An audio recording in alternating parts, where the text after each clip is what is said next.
Against the gods अर्थात देवताओं के विरुद्ध। अध्याय 621 से 625। नमस्कार, आप कहानी में खो जाएं उससे पहले चैनल को सब्सक्राइब करें और नोटिफिकेशन ऑन करें। धन्यवाद। देवताओं के विरुद्ध अध्याय 621 स्वर्ण विनाश। आप ऑडियो बुक्स 108 देख रहे हैं। धोखेबाजों से सावधान रहें। अध्याय 621 स्वर्ण विनाश। विशाल लाल काली गिरी हुई शैतान की ज्वाला शैतान के मुंह की तरह थी, जो यूचे पर झपट रही थी और काट रही थी, जिसके पास ज्वाला की गहन ऊर्जा की केवल एक कमजोर परत थी, लेकिन उसकी तलवार पर शुद्ध सोने की ज्वाला थी जो बिंदु तक चमकदार थी, जिसे देखना कठिन था। शियर, जल्दी पीछे हटो। युवा कुलपति। ये ड्यूक हुआई का अपनी भावनाओं पर नियंत्रण खोने से भरा पागलपन भरा हमला था। यहाँ तक कि 4 महीने पहले की छोटी दानव महारानी ने भी हर कीमत पर आमने सामने की टक्कर से बचने की कोशिश की होगी। युन चे की ताकत के आधार पर इस प्रकार की शक्ति उसे इस हद तक नष्ट कर देगी कि एक खंडित लाश भी नहीं बचेगी, जिसके बचने का कोई मौका नहीं होगा। मु फेइन और युन वेटियन कर्कश आवाज में चिल्लाते रहे, हताश होकर आगे बढ़े, लेकिन वे समय पर नहीं पहुंच सके। वे केवल अपनी आंखों से देख सकते थे कि कम से कम 10 फीट की गिरी हुई शैतान की ज्वाला ने युनचे को पूरी तरह से अपनी चपेट में ले लिया। हालांकि भले ही वह पूरी तरह से पतित शैतान की ज्वाला से घिरा हुआ था, फिर भी वह शुद्ध सोने की ज्वाला लगातार चमकती रही, जैसे कि उसमें एक भी रुकावट नहीं आई हो। इसके बजाय फॉलन डेविल फ्लेम वास्तव में शुद्ध सोने की लपटों से तब तक चमकती रही जब तक कि यह काफी हद तक मंद नहीं हो गई। इससे भी अधिक चौंकाने वाली बात यह थी कि गिरी हुई शैतान की लपटों से घिरे होने के बाद सुनहरी लौ बुझी नहीं, जैसी लोगों ने कल्पना की थी, बल्कि वह आगे बढ़ती रही। ये वास्तव में ड्यूक हुआई से निकलने वाली उन्मत्त लौ को ठीक बीच में काट देता है। Golden crows record of the burning world के 2 आधार चरणों के अलावा प्रत्येक चरण में संबंधित गोल्डन क्रो फ्लेम कौशल होगा। 7वें चरण को विकसित करने से व्यक्ति एक अतुलनीय रूप से मजबूत विनाशकारी डोमेन को समझने में सक्षम होगा। व्यक्तिगत विनाशकारी शक्ति के आधार पर गोल्डन क्रो के record of the burning world के 7 पूर्व चरणों के गोल्डन क्रो फ्लेम कौशल के बीच ये 6ठे चरण का रेड पुर्गेटरी लोड्स या 7वें चरण का येलो स्प्रिंग्स एशेज नहीं था, बल्कि 5वें चरण का गोल्डन एनिहिलेशन, जो सबसे मजबूत था। शुद्ध सोने की लपटें गोल्डन क्रो फ्लेम का अंतिम रूप थी। युन चे के पास गोल्डन क्रो के खून की केवल 9 बूंदें थी, यहाँ तक कि फायर स्पिरिट ईविल बॉडी के साथ भी उसकी गोल्डन क्रो फ्लेम्स उस रूप तक कभी नहीं पहुंच पाएंगी। हालांकि गोल्डन एनिहिलेशन के तहत गोल्डन क्रो ब्लडलाइन और गोल्डन क्रो फ्लेम की ताकत में भारी मात्रा में जमाव होगा, प्रज्वलित की जा रही गोल्डन क्रो लपटें मौलिक रूप से भिन्न होंगी, जिससे एक विनाशकारी शक्ति प्राप्त होगी जो शरीर की सीमाओं और सीमाओं को पार कर जाएगी। उनकी गोल्डन क्रो रक्तरेखा की शुद्धता और उनके गोल्डन क्रो के record of the burning world के चरण के आधार पर उनके द्वारा प्रज्वलित गोल्डन क्रो फ्लेम का रंग लाल रंग का सोना होना चाहिए। फिर भी स्वर्ण विनाश के तहत जो आग उसने जलाई वह वास्तव में बिना किसी लाल रंग के शुद्ध सोना थी। गोल्डन एनिहिलेशन की पौराणिक शक्ति की सीमाएं दुनिया में कुछ भी पिघला सकती हैं। ऐसा कुछ भी नहीं था जिसे वह नष्ट न कर सके। ड्यूक हुआई ने level 5 sovereign profound realm fallen devil flame जारी किया था। हालांकि लॉ के स्तर के आधार पर फॉलन डेविल फ्लेम की तुलना गोल्डन क्रो फ्लेम से कैसे की जा सकती है। युन चे द्वारा स्वर्ग को नष्ट करने वाली तलवार लहराने के बाद एक सुनहरी तलवार के विस्फोट ने आसानी से भयावह शैतान की ज्वाला को 2 भागों में विभाजित कर दिया। ठीक उसी तरह जैसे एक धारा 2 भागों में विभाजित हो जाती है, ये 2 दिशाओं में फैल गई।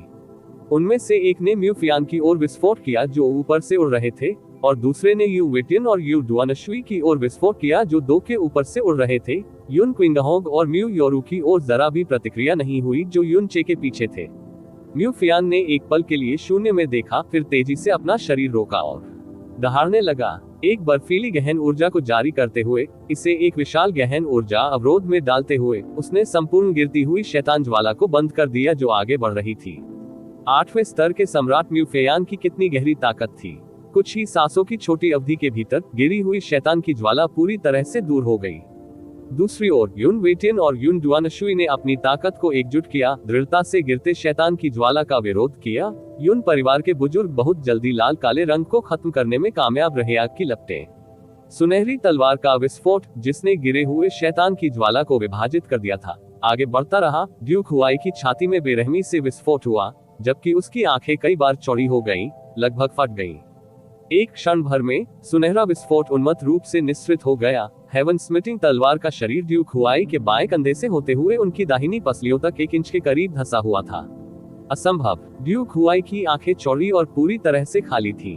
वह बेतुके ढंग से बड़बड़ा रहा था, मानो वह अपनी आंखों के सामने के दृश्य को स्वीकार नहीं कर पा रहा हो।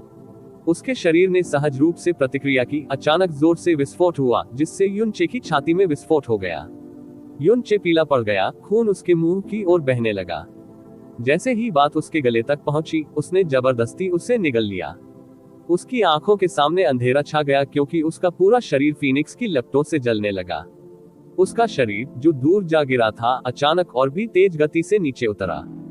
फीनिक्स विंग के एक एम्पायरियन नृत्य ने ड्यूक हुआई के दिल को घायल कर दिया, जिससे गोल्डन एनिहिलेशन के कारण हुआ घाव और भी अधिक हद तक फट गया। लाल रंग की आग की लपटें फूट पड़ी, जिससे हजारों फीट के दायरे में गहरे पत्थर कांपने लगे। ड्यूक हुआई कराह उठे, क्योंकि उनके शरीर से तेजी से खून बह रहा था। युनचे बहुत दूर तक बैकफ्लिप कर गया। हेवन स्मिटिंग तलवार ने जमीन को छुआ और वह स्थिर रूप से उतरा। उसके होठों के सिरे और नाक से खून बह रहा था, फिर भी उसके चेहरे पर एक संतुष्ट मुस्कान थी। महारानी, ड्यूक हुआई के परखच्चे उड़ गए। जो खून बह रहा था वह भयावह दृश्य था। 1 दर्जन से अधिक ड्यूक हुआई पैलेस विशेषज्ञ एक ही समय में उनका स्वागत करने की इच्छा से आगे बढ़े। फिर भी उसी क्षण छोटी दानव महारानी ने अचानक हस्तक्षेप किया। एक चमकदार धधकती लौ आसमान में उड़ गई, एक चिड़चिड़े ज्वलंत सांप की तरह। ये ड्यूक हुआई के चारों ओर मजबूती से घूम गया। उसकी कलाई के एक झटके के साथ अग्नि सांप ने फुसफुसाया, फिर अचानक नीचे की ओर चला गया।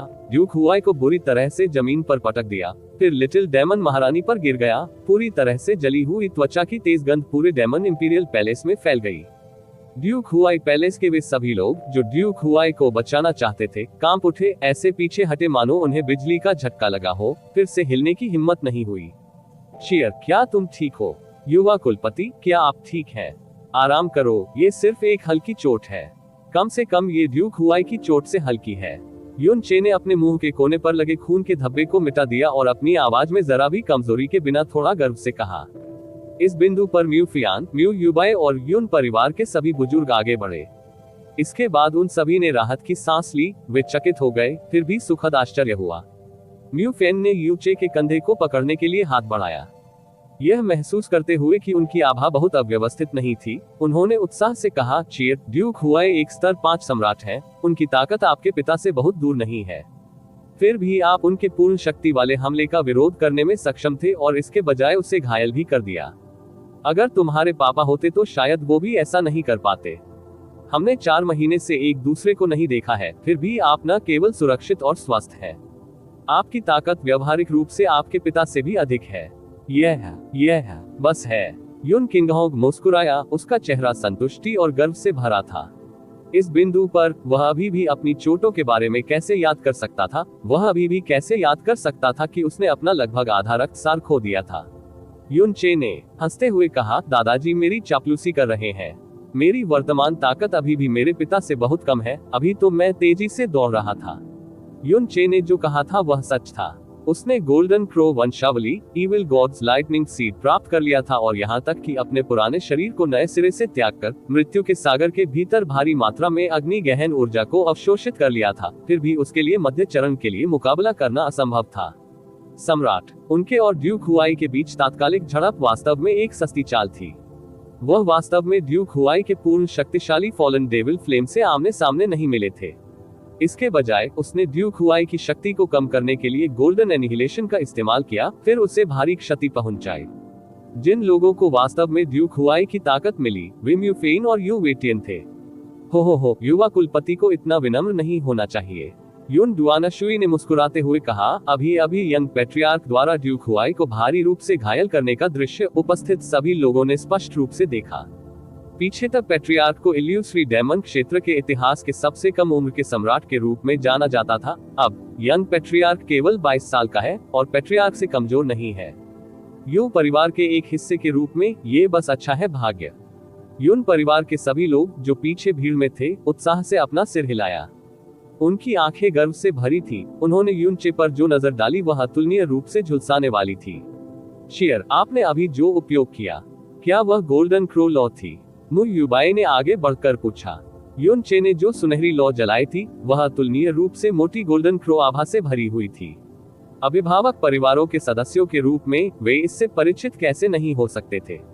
हाँ, युनचे ने सिर हिलाया। जब छोटी दानव महारानी और मुझे मौत के सागर में धकेल दिया गया, तो दिव्य गोल्डन क्रो आत्मा ने हमें बचाया।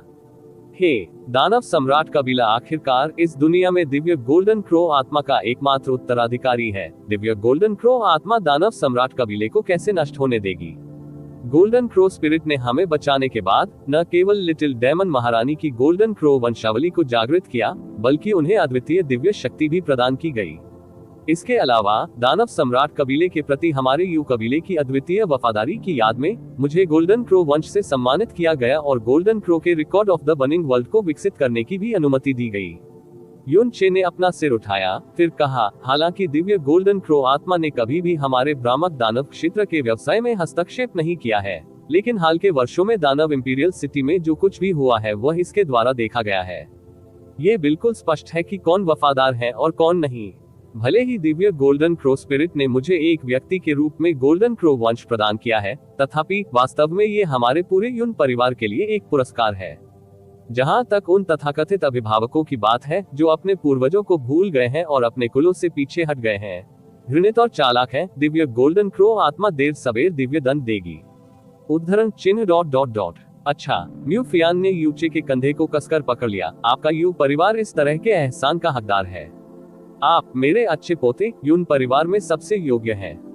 दिव्य गोल्डन क्रो आत्मा निश्चित रूप से सर्वज्ञ है, मू फियान ने कहा कि जैसे ही उसने दिल खोलकर हंसने के लिए अपना सिर उठाया। युन परिवार के प्रत्येक व्यक्ति के चेहरे पर अनियंत्रित प्रसन्नता के भाव थे। यू परिवार के कई बुजुर्ग इस हद तक उत्साहित थे कि उनके पूरे शरीर कांप रहे थे। आसमान की ओर देखते हुए मानो वे घुटने टेके बिना नहीं रह सके। मैं इस उपकार के लिए दिव्य गोल्डन क्रो आत्मा को धन्यवाद देता हूँ। पुराने कुलपति, क्या आप इसे देखते हैं? युन चे ने अपनी आवाज जरा भी नहीं दबाई। उन्होंने जो कुछ कहा उसे हॉल में मौजूद सभी लोगों ने स्पष्ट रूप से सुना था। जो शब्द उसने कहे थे वे मूल रूप से सभी के सुनने के लिए थे। उनका उद्देश्य सभी को ये बताना था, दानव सम्राट कबीला हमेशा दिव्य गोल्डन क्रो आत्मा के संरक्षण में रहा है। गोल्डन क्रो इल्यूसरी दानव क्षेत्र का पवित्र दिव्य जानवर था और दानव सम्राट कबीला गोल्डन क्रो वंश के उत्तराधिकारी थे। ये सिर्फ इतना था कि गोल्डन क्रो स्पिरिट हमेशा golden crow lightning flame valley के भीतर मौजूद थी, हजारों वर्षों से कभी भी बाहर के व्यवसाय में हस्तक्षेप नहीं किया। आज तक अपने दैनिक जीवन में लोग अभी भी गोल्डन क्रो को सम्मान देते थे और औपचारिक अनुष्ठान करते थे। हालांकि अवचेतन रूप से उन्होंने इस बात पर विचार नहीं किया कि दानव सम्राट कबीला गोल्डन क्रो स्पिरिट के संरक्षण में था, इसलिए पिछले कुछ वर्षों में उनकी श्रद्धा भी धीरे धीरे कमजोर हो गई थी। हालांकि युन चे के शब्दों ने हर किसी के दिलों में गहरी छाप छोड़ी कि दिव्य गोल्डन क्रो आत्मा दानव सम्राट कबीले की रक्षा कर रही थी। लिटिल डेमन महारानी की स्वर्ग विरोधी ताकत में अचानक वृद्धि अकाट्य प्रमाण थी। इतना कि संपूर्ण दानवशाही शहर और यहाँ तक कि भ्रामक दानव क्षेत्र पर भी हमेशा इसकी नजर रहती है। एक बार जब वह मनोवैज्ञानिक निशान छोड़ दिया गया तो मायावी दानव क्षेत्र के दानव सम्राट कबीले के प्रति श्रद्धा अनगिनत गुना बढ़ जाएगी। किसी ऐसे व्यक्ति को ढूंढना कठिन होगा जो विद्रोह करने के बारे में सोचने का साहस करेगा। डेमन इंपीरियल हॉल के माहौल में एक पल के लिए सूक्ष्म परिवर्तन का अनुभव हुआ। जो लोग लंबे समय से ड्यूक हुआई पैलेस से अलग हो गए थे, वे अचानक वापस चले गए। उनके चेहरे गहरे भय से भर गए। उपस्थित 7 कुलपतियों और ड्यूकों को अत्यधिक पसीना आने लगा। ड्यूक हुआई जिस तबाह स्थिति में थे उसे देखते हुए ड्यूक हुआई पैलेस के सदस्यों के साथ ज्यूफांग कुई और चियांग बेली, जिनकी मनोवैज्ञानिक लचीलापन थोड़ी कमजोर थी, जमीन पर डगमगाने लगे। उनके दोनों पैर नर्म हो गए थे और कई बार जमीन पर गिर पड़े थे। साथ ही युन परिवार को देखने के लोगों के नजरिए में भी काफी बदलाव आया है। उपस्थित सभी लोगों ने गोल्डन क्रो की लपटों को बहुत स्पष्ट रूप से देखा था जिसे यूचे ने प्रज्वलित किया था। और यह केवल रक्तदान का मामला नहीं था। ऐसा इसलिए था क्योंकि दानव सम्राट कबीले के बाद एक दूसरे परिवार का जन्म हुआ जिसे गोल्डन क्रो वंश विरासत में मिला था। इसके अलावा क्योंकि छोटी दानव महारानी दानव सम्राट कबीले से अंतिम शेष व्यक्ति थी, इसके अलावा वह एक महिला थी, दानव सम्राट कबीले का नष्ट होना निश्चित था। इसके बजाय यू चे, जिनके पास गोल्डन क्रो रक्तरेखा भी थी, रक्तरेखा जारी रख सकती थी। कहने का तात्पर्य यह था कि लिटिल डेमन महारानी के बाद जिनके पास गोल्डन क्रो की रक्तरेखा और ताकत थी, वे यू परिवार होंगे। इसका मतलब ये होगा कि यून परिवार को दिव्य गोल्डन क्रो आत्मा का संरक्षण प्राप्त होगा। किसी को भी पता होगा कि इसका क्या मतलब है। छोटी दानव महारानी ने यू चे को उदासीनता से देखा, यहाँ तक कि ड्यूक हुआई की ओर देखे बिना भी, जो उसके पैरों के पास थी। उसके होठों से भावनाहीन शब्द निकल पड़े, गहन हैंडल सोल सर्च। हालांकि ड्यूक हुआई की चोटें हल्की नहीं थी, लेकिन वह उस स्थिति में नहीं थे जहां वह खड़े भी नहीं हो सकते थे। हालांकि वह छोटी दानव महारानी की गहन ऊर्जा द्वारा चुपचाप दबा दिया गया था, जैसे कि उसका पूरा शरीर आकाश द्वारा दबा दिया गया हो। खड़े होने की बात तो दूर, वह सांस भी नहीं ले पा रहा था या बोल नहीं पा रहा था। लिटिल डेमन एम्प्रेस की आवाज सुनकर वह केवल एक ही काम कर सकता था, वह अपनी आंखें जितनी संभव हो उतनी चौड़ी खोल सकता था। रुको, 1 मिनट रुको। एक बुजुर्ग व्यक्ति जिसका पूरा शरीर ड्यूक हुआई पैलेस के सम्राट की आभा उत्सर्जित कर रहा था, बाहर खड़ा था। ड्यूक हुआई पैलेस के मध्यस्थ के रूप में उन्हें स्पष्ट रूप से पता था कि यदि ड्यूक हुआई ने क्षेत्र के नायकों के सामने गहन हैंडल सोल सर्च किया तो इसके परिणाम क्या होंगे। हालांकि जैसे ही वह बोला, लिटिल डेमन महारानी ने अचानक अपनी बर्फीली निगाहें उस पर डाल दी। उसने अपनी बात पूरी भी नहीं की थी और एक धधकती हुई आग जलते हुए अजगर में बदल गई और उसके शरीर के चारों ओर मजबूती से घूम गई। उसके बाद बूम, जलता हुआ अजगर फट गया, जिससे बुजुर्ग का शरीर जलते हुए टुकड़ों में बदल गया और हवा में बिखर गया। जिस गति से लिटिल डेमन महारानी ने हमला किया था वह अतुलनीय रूप से भयानक था। जैसे ही ड्यूक हुआई पैलेस के बुजुर्ग ने अपना मुंह खोला, उसका पूरा शरीर टुकड़ों में जल गया। जब लोगों ने आखिरकार प्रतिक्रिया व्यक्त की तो पिछला भय जिससे उन्होंने अभी अभी खुद को शांत किया था, फिर से उनके सामने आ खड़ा हुआ।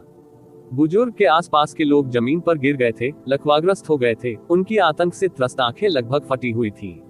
आप शुरू कर सकते हैं। उन 3 ठंडे शब्दों ने सभी के दिमाग पर बर्फीली दस्तक दे दी।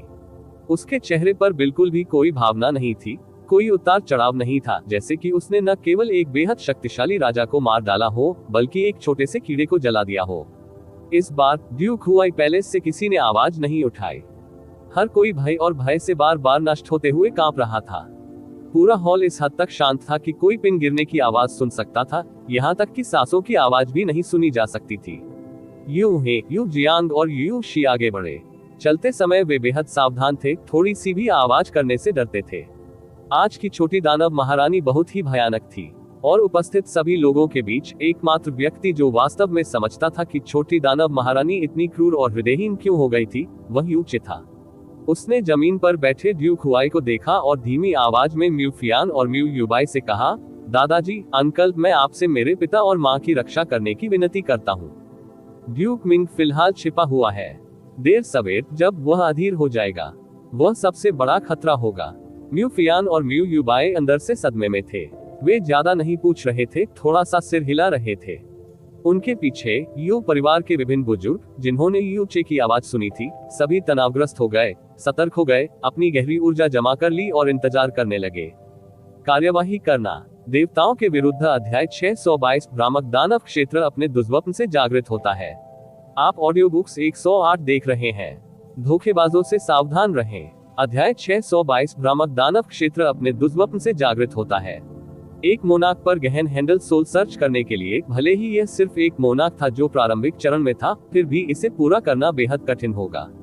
लेकिन ड्यूक हुआई बुरी तरह से घायल हो गया था। लिटिल डेमन एम्प्रेस की गोल्डन क्रो की लपटों से झुलस गया था और उसका दिल और आत्मा पूरी तरह से अराजकता में डूब गया था, इसलिए वह पूरी तरह से उसके द्वारा दबा दिया गया था। न तो उसके शरीर और न ही आत्मा में अब विरोध करने की शक्ति बची थी। इसके अलावा युन हे, युन जियांग और यू शी ने अपने प्रोफाउंड हैंडल से उस पर हमला किया था और एक प्रोफाउंड हैंडल ड्यूक हुआई की आत्मा में घुसने से पहले केवल एक ही प्रयास किया था।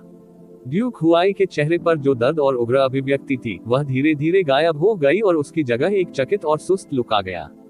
उसकी आंखें भी 2 खाली छिद्रों की भांति नीरस और बेजान हो गई थी। छोटी दानव महारानी, ड्यूक हुआई को पहले ही प्रोफाउंड हैंडल सोल सर्च के लिए प्रस्तुत किया जा चुका है। यदि आपके कोई प्रश्न हो तो कृपया उनसे पूछें।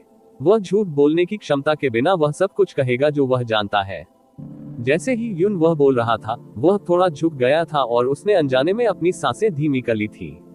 लिटिल डेमन महारानी से केवल कुछ ही कदम की दूरी पर होने के कारण उस तरह की बेहद दमनकारी आभा ने उसे ऐसा महसूस कराया जैसे उसके शरीर का सारा खून बहना बंद हो गया हो।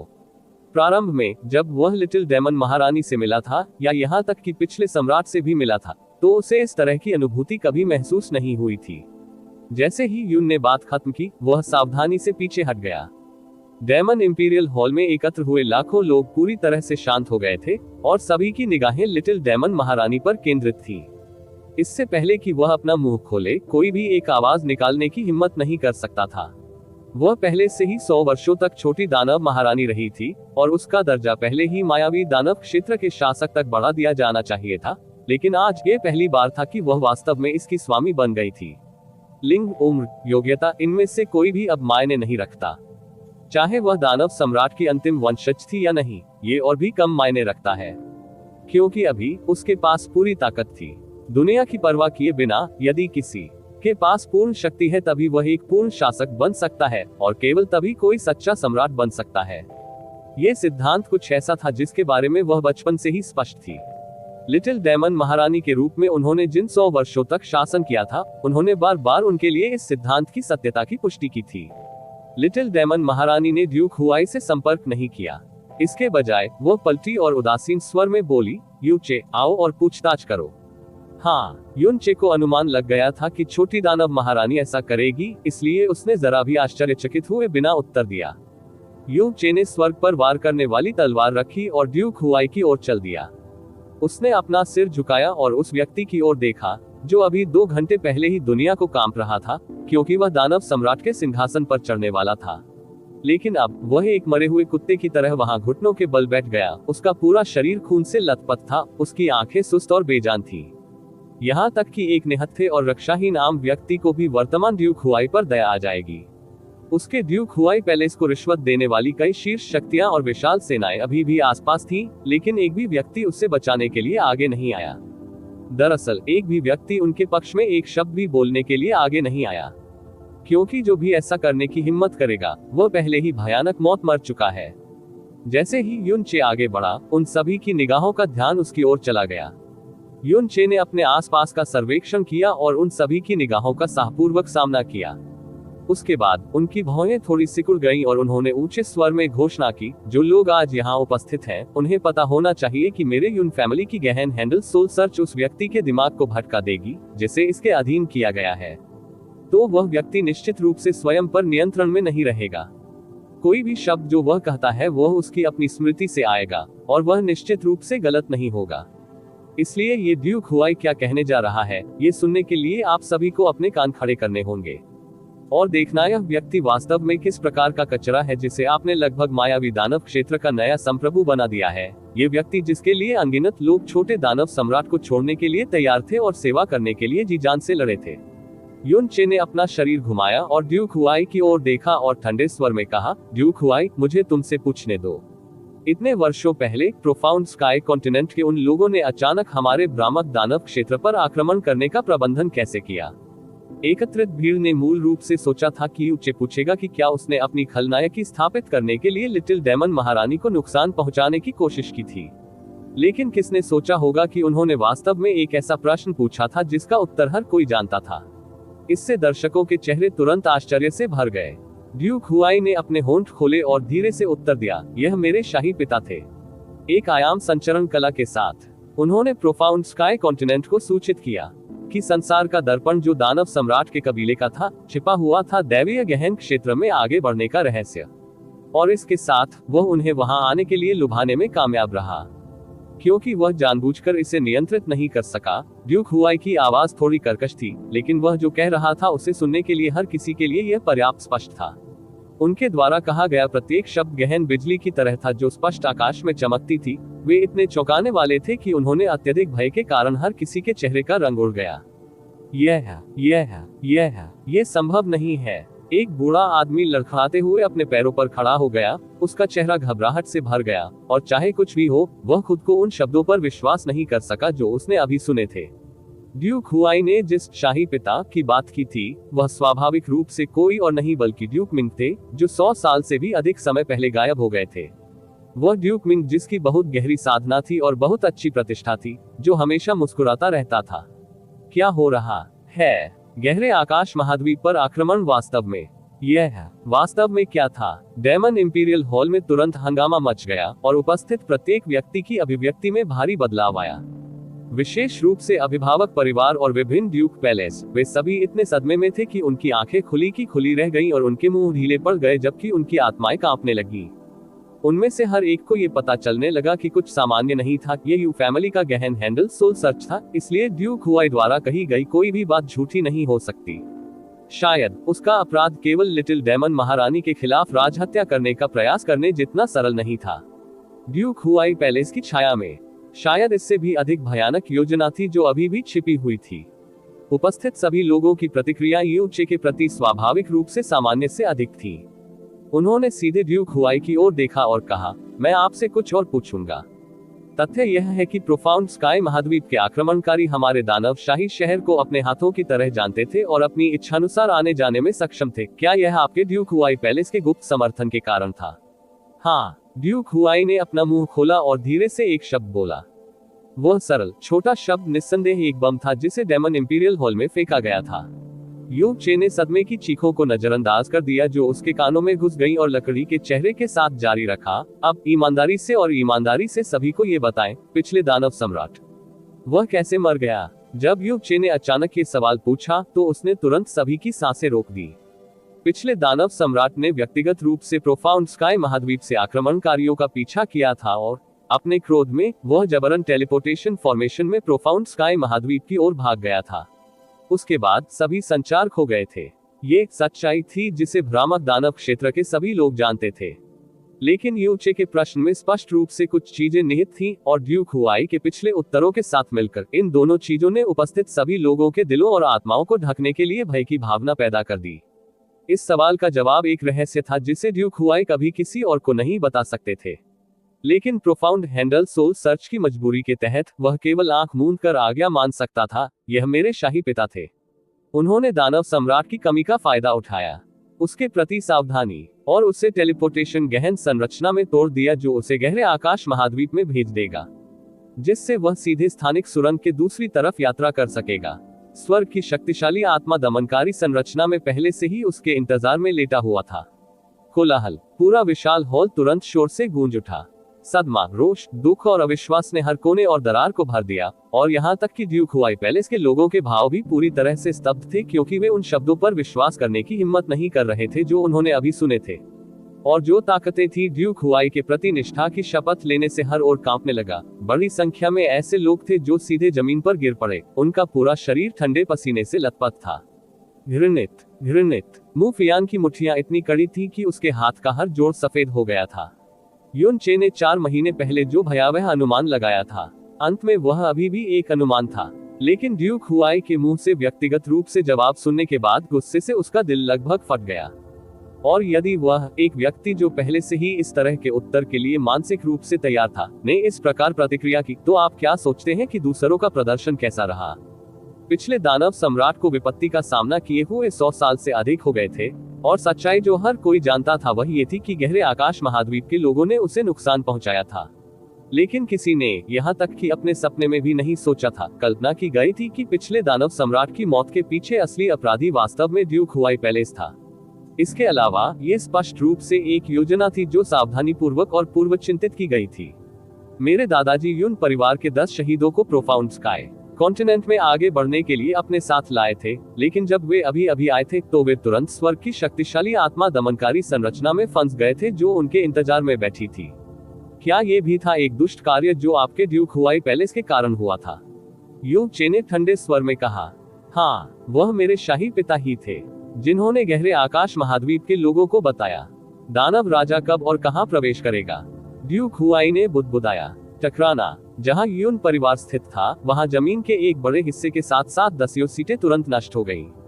युन परिवार के 3 बड़े बुजुर्ग उन विभिन्न बुजुर्गों के साथ जिन्होंने कई साल पहले युन कंगहाई का अनुसरण किया था, वे सभी वहां खड़े थे, अपने दांत पीस रहे थे क्योंकि उनके चेहरे खून से लाल हो गए थे और वे मुश्किल से खुद को आगे बढ़ने से रोक सके और ड्यूक हुआई को अपने नंगे हाथों से टुकड़े टुकड़े कर देना। और छोटे दानव सम्राट, उसे किसने मारा? वह कैसे मर गया? युन चे ने लगातार दबाव डाला। छोटे दानव सम्राट और छोटी दानव महारानी की शादी की रात वह पिछले दानव सम्राट को सम्मान देने के लिए अकेले गया था और उसे मेरे शाही पिता ने मार डाला था। और मरने से पहले मेरे शाही पिता ने छोटे दानव सम्राट की सभी यादों को लूटने के लिए एक आत्मा आक्रमणकारी तकनीक का इस्तेमाल किया। उसके बाद उन्होंने छोटे दानव सम्राट की लाश को स्थानिक गहन संरचना में फेंक दिया और उसे गहरे आकाश महाद्वीप में भी भेज दिया। 4 महीने पहले golden crow lightning flame valley में वह कौन था जो छोटी दानव महारानी को मौत के सागर में धकेलना चाहता था? यह मेरे शाही पिता थे और मैं ब्रह्मपूर्ण दानव क्षेत्र पर आक्रमण करने के लिए गहरे आकाश महाद्वीप के लोगों को लुभाने का आपका असली उद्देश्य क्या था? हम प्रोफाउंड स्काई कॉन्टिनेंट के लोगों का उपयोग करना चाहते थे दानव इंपीरियल सिटी को अराजकता में डुबाने के लिए, ताकि हम पिछले दानव सम्राट और छोटे दानव सम्राट दोनों की हत्या कर सके और फिर सभी अपराधों को उन पर भी थोप सके। आप मायावी दानव शाही परिवार के राजकुमार हैं। तुमने राक्षस सम्राट के घर पर ऐसे जघन्य कार्य क्यों किए?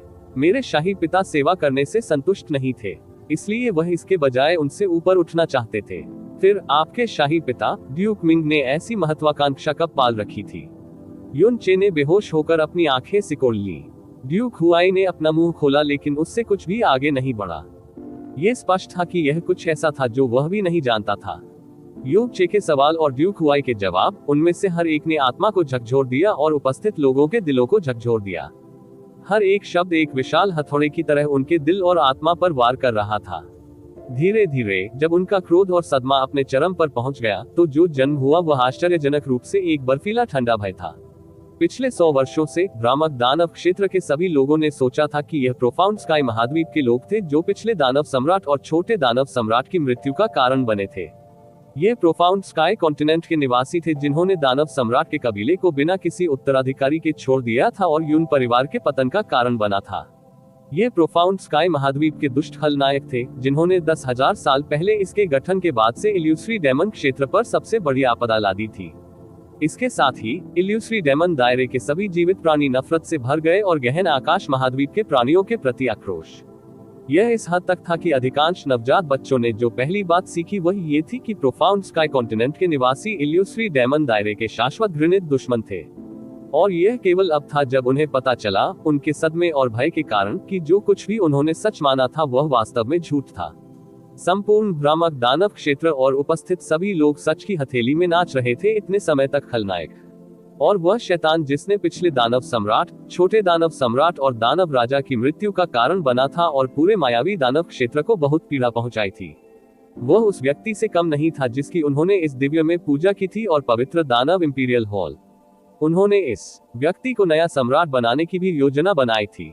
यदि लिटिल डेमन महारानी और यू चे की वापसी नहीं होती, यू और म्यू परिवारों के अलावा जो जीवन या मृत्यु संघर्ष में शामिल होने के लिए तैयार थे, वे सभी उपस्थित लोग इतिहास में उपहास की सबसे दुखद वस्तु बन जाते।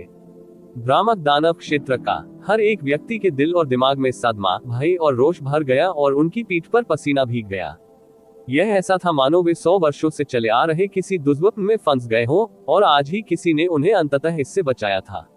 आपके ड्यूक हुआई पैलेस ने बहुत सारे निंदनीय काम किए हैं जिससे देवता और मनुष्य दोनों क्रोधित हुए हैं, लेकिन जिन परिवारों को दानव सम्राट के घर के प्रति वफादार रहना चाहिए था और फिर भी वे आपकी ओर आ गए, वे वास्तव में बहुतायत में हैं। युन चे ने ठंडी मुस्कुराहट के साथ कहा, ड्यूक हुआई, मुझे आपको हर उस शक्ति और परिवार के नाम सुनाने में परेशानी होगी जिन्होंने आपके साथ बहुत कुछ किया था। उन्हें एक एक करके बोले और न कहें एक भी गुट को छोड़ दो। युन चे के शब्दों से वहां मौजूद कई लोग सदमे और चिंता से कांपने लगे, लेकिन ड्यूक हुआई ने पहले ही गंभीरता और ईमानदारी से पाठ करना शुरू कर दिया था। ड्यूक जोंग पैलेस, हेलियन परिवार, चियांग परिवार, जियोफेंग परिवार, ड्यूक जी पैलेस, महान जनरल झेंग बेई, बाय परिवार, गड़गड़ाहट। हेलियन कून व्यावहारिक रूप से चारों तरफ से लड़खड़ा गया और वह लिटिल डेमन महारानी के सामने घुटनों के बल बैठ गया क्योंकि उसका पूरा शरीर कांप रहा था और ऐसा लग रहा था जैसे वह रोने की कगार पर है। छोटी दानव महारानी, चालाक बदमाश ड्यूक हुआई ने मुझे धोखा दिया और गुमराह किया। अगर मुझे सच में पता होता कि उसने ऐसे दुष्ट काम किए हैं, भले ही मैं हजारों बार मर जाऊं, फिर भी मैं ऐसा नहीं करूंगा। मैंने अपना भाग्य उसके साथ फेंक दिया है। मुझे सचमुच अंधेरे में रखा गया था। मैं विनती करता हूं कि छोटी दानव महारानी इसे स्पष्ट रूप से समझ ले। मैं छोटी दानव महारानी से विनती करता हूं कि वह दिखाए मुझ पर कृपा। मेरा हेलियन कबीला 10,000 वर्षों से एक अभिभावक परिवार रहा है। मैं, हेलियन कुंग, आज से अकेले ही छोटी दानव महारानी के प्रति शाश्वत निष्ठा की शपथ लूंगा। अगर मैं अपने शब्दों से पीछे हटने का साहस करता हूँ, क्या मुझे स्वर्ग का प्रकोप प्राप्त हो सकता है? क्या मुझ पर बिजली गिर सकती है? कृपया मुझ पर विश्वास करें छोटी दानव महारानी। ड्यूक हुआई पैलेस द्वारा की गई वे चीजें, मैं वास्तव में उनके बारे में कुछ नहीं जानता था। हेलियन कून की आवाज कर्कश हो गई और वह पूरी तरह से असंगत होने लगा। हेलियन पैट्रियार्क, जो स्वर्ग के नीचे सभी को नीची दृष्टि से देखता था, स्पष्ट रूप से लिटिल डेमन महारानी की दमनकारी ताकत और ड्यूक हुआई पैलेस के अपराधों के कारण एक घृणित गंदगी में तब्दील हो गया था। ड्यूक हुआई ने जो अपराध कबूल किए थे, उनमें से एक भी रोंगटे खड़े कर देने के लिए काफी था। उनमें से कोई भी मायावी दानव क्षेत्र की शाश्वत शत्रुता अर्जित करने और यहाँ तक कि एक कबीले के पूर्ण विनाश के लिए पर्याप्त था। 9वीं डिग्री तक इन अपराधों के पापों का प्रायश्चित करने के लिए पर्याप्त नहीं होगा। इसके अलावा जो शक्तियां और परिवार ड्यूक हुआई के साथ खड़े थे, उन्हें भी उसी व्यापक ब्रश से चित्रित किया जाएगा। उनके नाम से 10,000 वर्षों तक घृणित दुर्गंध बनी रहेगी और वे कभी भी स्वयं को इस अपराध बोध से मुक्त नहीं कर पाएंगे। देवताओं के विरुद्ध अध्याय 623 ड्यूक मिंग प्रकट होता है। आप ऑडियो बुक्स 108 देख रहे हैं। धोखेबाजों से सावधान रहें। अध्याय 623 ड्यूक मिंग प्रकट होता है। हेलियन कून फूट फूट कर रोने लगे और उनके चेहरे से आंसू बारिश की बौछार की तरह गिरने लगे। इस समय उसका पेट पछतावे से इतना भर गया कि पूरा हरा हो गया। अन्य परिवार और सेनाएं, विशेष रूप से जिनका नाम ड्यूक हुआई ने रखा था, वे भी वहां आराम से नहीं बैठे थे। वे जमीन पर गिरने के लिए खुद से भिड़ गए और जहरीली शपथ लेना शुरू कर दिया, अपनी वफादारी की घोषणा की, पश्चाताप किया और अपने सदमे और आतंक के बीच लिटिल डेमन महारानी के सामने अपने जीवन की भीख मांगी। लिटिल डेमन महारानी की शक्ति और शक्ति वास्तव में अतुलनीय रूप से भयानक थी, लेकिन ड्यूक हुआई पैलेस द्वारा किए गए अपराध उससे कहीं अधिक चौंकाने वाले थे। शायद उन्हें मौत से डरने की जरूरत नहीं है, लेकिन कौन शर्म और फटकार का प्रतीक बनने से नहीं डरेगा, जिसके बाद अनगिनत पीढ़ियों तक उनके नाम को कुचला जाएगा और तिरस्कृत किया जाएगा। छोटी दानव महारानी ड्यूक हुआई पैलेस ने जो चीजें की, हम वास्तव में उनके बारे में नहीं जानते थे। हम उनके बारे में थोड़ा भी नहीं जानते थे। अगर हम वास्तव में जानते थे, भले ही हमारे पास 10,000 से अधिक हिम्मत होती, फिर भी हम कभी भी ड्यूक हुआई पैलेस से जुड़े नहीं होते। और यहाँ तक कि ड्यूक मिंग को भी मैंने उससे पहले कभी नहीं देखा है। ड्यूक हुआई, आप में से लोग वास्तव में इतने विकृत और नैतिकता से रहित कैसे हो सकते हैं? आपने न केवल दानव सम्राट की हत्या की, बल्कि संपूर्ण मायावी दानव क्षेत्र में विपत्ति भी लाई। ये अपराध, भले ही आप सभी को स्वर्ग और पृथ्वी दोनों की निंदा मिली और आपकी जड़ें पूरी तरह से उखाड़ कर जला दी गईं, ये सजाएं अभी भी आपके जघन्य कृत्यों की भरपाई नहीं कर पाएंगी। अगर हमें पता होता, हमारा जीव फैंग परिवार व्यक्तिगत रूप से आपकी धज्जियां उड़ा देता, चाहे इसके लिए कोई भी कीमत चुकानी पड़े। छोटी दानव महारानी, हालांकि हम दोनों ने अपने लाभों को प्राथमिकता दी, हम ड्यूक हुआई पैलेस के मामलों के बारे में वास्तव में अनभिज्ञ हैं। अन्यथा भले ही हम मारे जा रहे हो, हम निश्चित रूप से ड्यूक हुआई पैलेस के साथ थोड़ी भी बातचीत नहीं करेंगे। यदि हमने जो कुछ भी कहा है वह गलत है, तो हम बिजली गिरने से प्रभावित होने के लिए तैयार हैं। हम लिटिल डेमन से अनुरोध करते हैं, महारानी हमें हमारी अज्ञानता के लिए क्षमा करें। अब से हम दोनों छोटी दानव महारानी के लिए मरने को तैयार हैं। बोलने वाले वे दो लोग थे जिन्होंने पहले यू किंगडम पर हमला किया था, दो भाई, बाई गुइहुन और बाई गुइमिंग। जब उन्होंने ड्यूक हुआई को बाहर आकर अपने अपराध कबूल करते हुए सुना, तो उनकी आत्माएं लगभग सदमे में बिखर गईं। यह विनम्र विषय हमेशा दानव सम्राट के कबीले और छोटी दानव महारानी को समर्पित रहा है।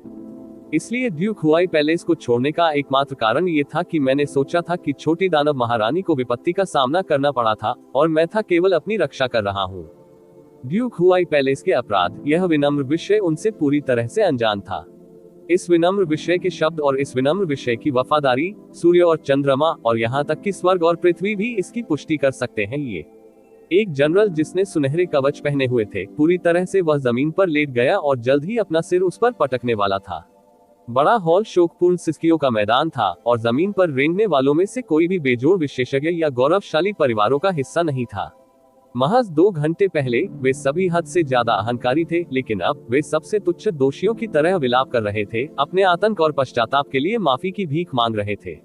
जहां तक ड्यूक हुआई पैलेस के सदस्यों की बात है, वे सभी जमीन पर धंस गए थे और उनकी आंखें या तो सदमे और भय से भरी हुई थी या वे पूरी तरह से खोखली हो गई थी। किसी के मुंह से एक आवाज भी नहीं निकल पा रही थी।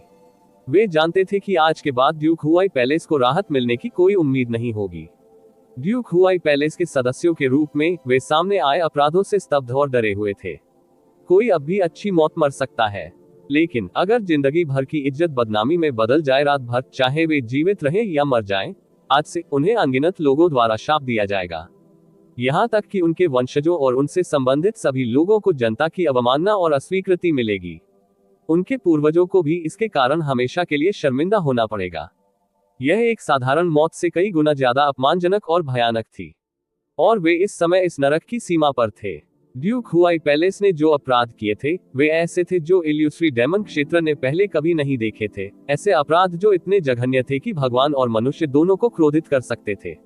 उन्होंने वास्तव में दानव सम्राट के कबीले को त्याग दिया था और ड्यूक हुआई पैलेस के प्रति अपनी वफादारी की शपथ ली थी। एक बार जब लिटिल डेमन महारानी ने उनके अपराधों की अध्यक्षता की तो उनकी सारी महिमा और सम्मान गंदे कीचड़ में डूब जाएगा। भले ही वे वास्तव में ड्यूक हुआई पैलेस द्वारा किए गए अपराधों के बारे में नहीं जानते थे, और भले ही उन्होंने लंबे समय से गायब ड्यूक मिंग को कभी नहीं देखा था। लिटिल डेमन महारानी ने धीरे से अपनी आंखें उठाई और उदासीनता से घोषणा की, यह महारानी यह विश्वास करने को तैयार है कि आप सभी को ड्यूक हुआई पैलेस द्वारा किए गए अपराधों के बारे में कुछ भी जानकारी नहीं थी। लिटिल डेमन महारानी के शब्दों ने उन्हें तुरंत खुशी से झूमने पर मजबूर कर दिया, लेकिन उसके बाद के शब्द उनके सिर पर फेंके गए बर्फ के ठंडे पानी के एक बेसिन की तरह थे जो उन्हें हड्डी तक छेद कर रहा था। लेकिन ड्यूक हुआई अनगिनत बार इस साम्राज्य के प्रति खुले तौर पर और गुप्त रूप से अवज्ञाकारी रहे हैं। उसने बेईमानी से उन शक्तियों का दमन किया है जो इस साम्राज्य के प्रति वफादार हैं। तो उनकी महत्वाकांक्षा बहुत पहले ही स्पष्ट हो चुकी है। भले ही आप सभी अंधे थे, फिर भी आपको इस बारे में बहुत स्पष्ट होना चाहिए था। लेकिन आप सभी इस साम्राज्य को त्याग कर ड्यूक हुआई पैलेस में अपना भाग्य आजमाना चाहेंगे। तो आपने जो किया है वह लंबे समय से खुले विद्रोह से अलग नहीं है। तो क्या आप में से बहुतों को शर्म की कोई भावना नहीं है कि आप इस समय इस महारानी से दया की भीख मांग रहे हैं? लिटिल डेमन महारानी के शब्दों ने निस्संदेह यहाँ हर एक व्यक्ति की कमजोरी को बुरी तरह से छेद दिया था। वे इस बारे में बेहद स्पष्ट थे कि उनके कार्यों का क्या मतलब है और उन्होंने अपने दिल की गहराई में क्या इरादे पाल रखे हैं।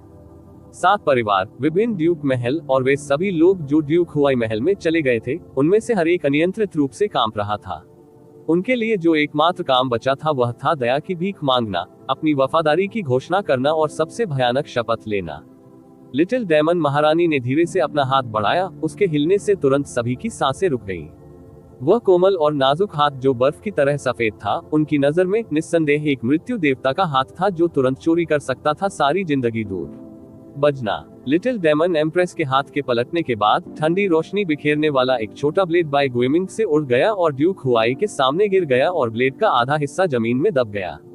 इसके बाद लिटिल डेमन एम्प्रेस की धीमी आवाज तेज हो गई, चूंकि आप वफादारी व्यक्त करना चाहते हैं। बहुत अच्छा, आप में से जो कोई भी व्यक्तिगत रूप से ड्यूक हुआई को मार डालेगा, यह महारानी उसके अपराधों को माफ कर देगी। एक पल के लिए महान हॉल में सन्नाटा छा गया, लेकिन उसके बाद ऊर्जा की एक लहर बाहर की ओर फूट पड़ी और ऐसा लगा मानो दानव इंपीरियल हॉल भूकंप से हिल रहा हो। जो लोग मूल रूप से जमीन पर घुटनों के बल बैठे थे, वे सभी बेतहाशा ड्यूक हुआई की ओर दौड़ पड़े। उनकी गति और उनकी घबराहट में गहरी ऊर्जा उमड़ रही थी जो उनके जीवन की सीमा से लगभग अधिक थी। हेलियन कून सबसे नजदीक था और उसकी प्रतिक्रिया की गति भी सबसे तेज थी। उसने जमीन में गड़ा हुआ चाकू उठाया और लाल आंखों से स्पष्ट घृणा के साथ चिल्लाते हुए ड्यूक हुआई की ओर दौड़ा, ड्यूक हुई, मर जाओ। निस्संदेह उसकी नफरत असली सौदा थी। वह स्वाभाविक रूप से उस स्थिति के लिए खुद को दोषी नहीं ठहराएगा जिसमें वह अभी खुद को पाता है। अपने पूर्वजों की धार्मिकता को धोखा देने के लिए खुद को दोषी ठहराने के बजाय वह पूरी तरह से ड्यूक हुआई पर दोष मरना चाहेंगे। उनकी सारी ताकत उनके हाथ के छोटे ब्लेड में केंद्रित थी और यह सीधे ड्यूक हुआई के अंगों की ओर बढ़ रही थी। हेलियन कून को इस बात का दुख था कि वह सीधे तौर पर अपने शरीर को 2 हिस्सों में नहीं बांट सकता था। इस समय उनके ऊपर हवा में एक विस्फोट हुआ और इंपीरियल डेमन हॉल की छत काफी हद तक क्षतिग्रस्त हो गई रह गया। एक लाल काली ज्वाला जिसने आकाश और पृथ्वी को ढांक लिया था, अपने साथ एक चिलचिलाती और अत्याचारी भयावह ऊर्जा तरंग लेकर आई। जैसे ही वह नीचे की ओर विस्फोटित हुई, आग की लपटें आने से पहले ही उस अतुलनीय रूप से उन्मत्त ऊर्जा तरंग ने उन सभी को पहले ही प्रभावित कर दिया था जो दौड़ पड़े थे ड्यूक हुआई की ओर जमीन पर गिरने के लिए, और बड़े हॉल का फर्श तेजी से सभी की आंखों के सामने डूब गया। ये ड्यूक मिंग है, सावधान रहें, यू चे धीमी आवाज में चिल्लाया और उसने स्वर्ग को नष्ट करने वाली तलवार पकड़ ली और यू किंगहोगोर म्यू योरू के सामने दौड़ पड़ा। छोटी दानव महारानी ने लंबी आस्तीन पहनी हुई थी। गोल्डन क्रो की लपटें आकाश की ओर बढ़ी और पलक झपकते ही आकाश में व्याप्त शैतानी आग प्रभाव से नष्ट हो गई। फॉलन डेविल की लपटों के खत्म होने के बाद चांदी के वस्त्र पहने एक आकृति को ऊपर आकाश में तैरते हुए देखा जा सकता था। Duke Ming. जिन लोगों ने ड्यूक मिंग को पहले देखा था वे चौंक कर रोने लगे।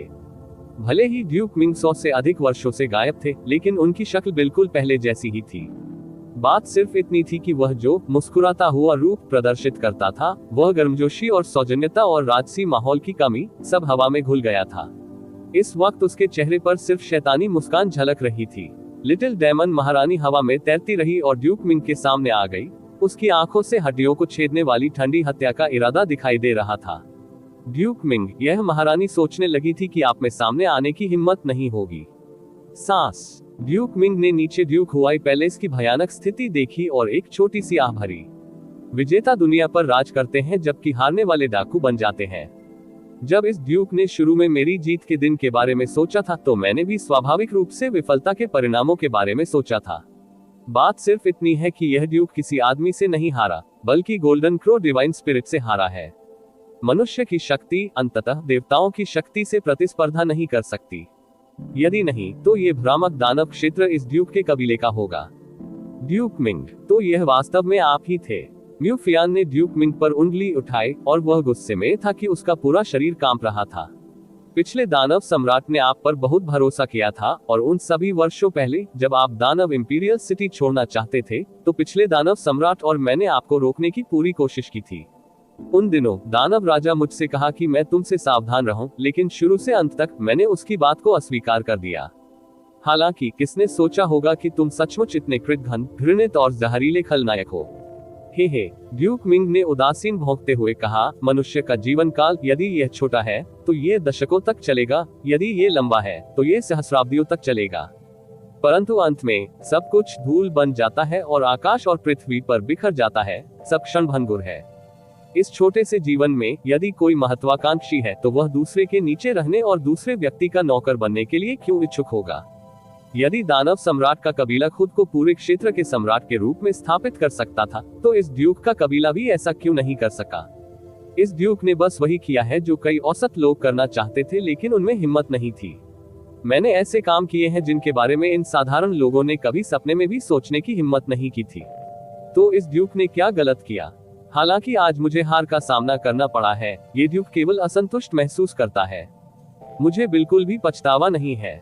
ड्यूक मिंग के शब्द बिल्कुल गलत हैं। युन चे ने सुस्ती से उत्तर देते हुए धीमी हंसी दी। ओह, ड्यूक मिंग ने युन चे की ओर देखने के लिए अपनी आंखें झुकाई। आप मुझे ठीक ठीक क्यों नहीं बताते कि इस ड्यूक ने क्या गलत कहा था। यह ऐसा कुछ नहीं था जो आपने स्पष्ट रूप से कहा हो। आपके साथ रहने का पूरा आधार गलत है। युन चे ने अपना सिर हिलाया और वह मंद लेकिन तिरस्कार पूर्वक मुस्कुराया। मनुष्य क्या है। मनुष्य अजेय न होने का जोखिम उठा सकता है, कोई गौरवशाली उपलब्धियां हासिल न करने का जोखिम उठा सकता है और पूर्ण सामान्यता का जीवन जीने का जोखिम उठा सकता है। जो चीज किसी को इंसान बनाती है वह उसका आकार या उसकी स्वतंत्र इच्छा नहीं है। मानवता को परिभाषित करने वाली सबसे महत्वपूर्ण परिभाषित और सबसे बुनियादी विशेषता हमारी मानवीय प्रकृति, सम्मान की हमारी आंतरिक भावना और सही और गलत की हमारी सहज भावना है। ड्यूक मिंग, ये विशेषता क्या ये आपके पास है। ओह, ऐसा लगता है जैसे आप उनमें से लगभग पूरी तरह से शून्य हैं। यदि वह है तो फिर खुद को पुरुष कहने के लिए आपके पास क्या योग्यताएं हैं। अंततः आप महज एक दुर्भावनापूर्ण जानवर हैं।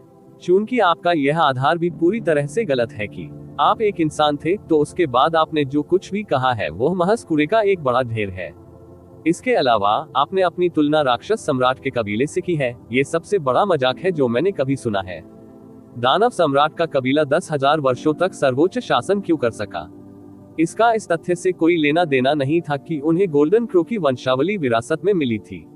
उन वर्षों में ये पहला दानव सम्राट था जिसने मायावी दानव क्षेत्र के भीतर अराजकता को शांत किया, मनुष्यों और राक्षसों के बीच संघर्ष को समाप्त किया और पूरे मायावी दानव क्षेत्र को एकजुट किया, जिससे 10,000 साल की शांति, समृद्धि और संघर्ष की कमी हुई।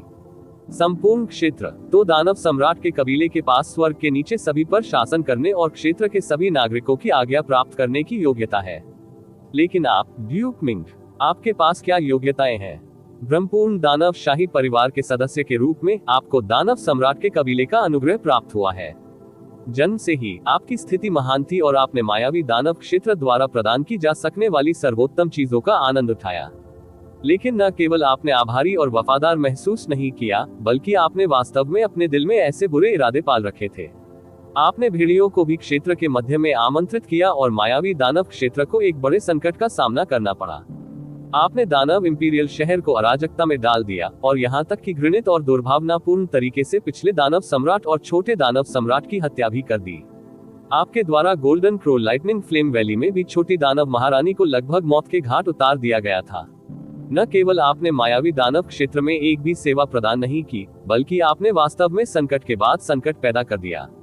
जबकि दानव सम्राट के कबीले के पास क्षेत्र को एकजुट करने की महान योग्यता है, ड्यूक मिंग, आपके नाम पर केवल जघन्य और द्वेषपूर्ण कृत्य बचे हैं।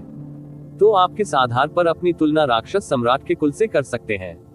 आप में पहली बार में ही तुलना करने का प्रयास करने की बेशर्मी कैसे आ गई?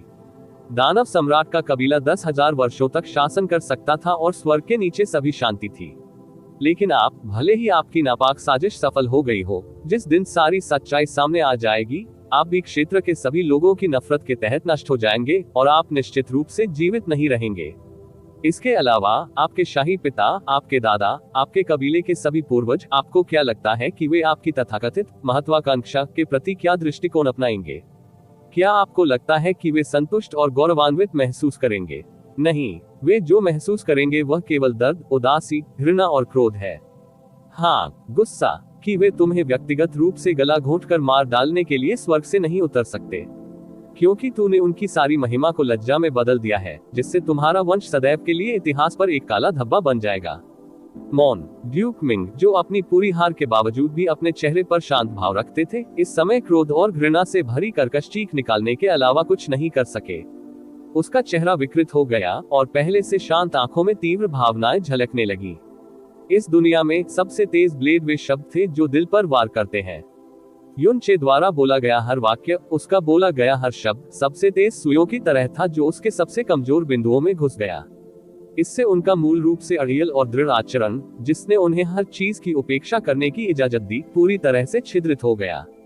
उन्होंने अंततः यूचे के शब्दों की तीक्ष्णता को व्यक्तिगत रूप से चख लिया था और अंततः उन्हें समझ में आया कि क्यों उनका अपना बेटा ड्यूक हुआई न केवल इस व्यक्ति से ध्यान भटकाने के लिए क्रोधित होगा, बल्कि इस व्यक्ति की छाया भी उसके दिल में बनी रहेगी।